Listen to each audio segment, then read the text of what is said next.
السلام علیکم ورحمۃ اللہ وبرکاتہ۔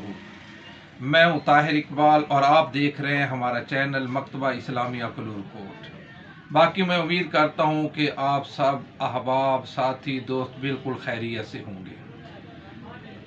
آج یہ ہے کہ اگر کسی کو سوتے وقت برے خیالات اور برے خواب آتے ہوں اور وسوسے آتے ہوں تو وہ کیا پڑھے؟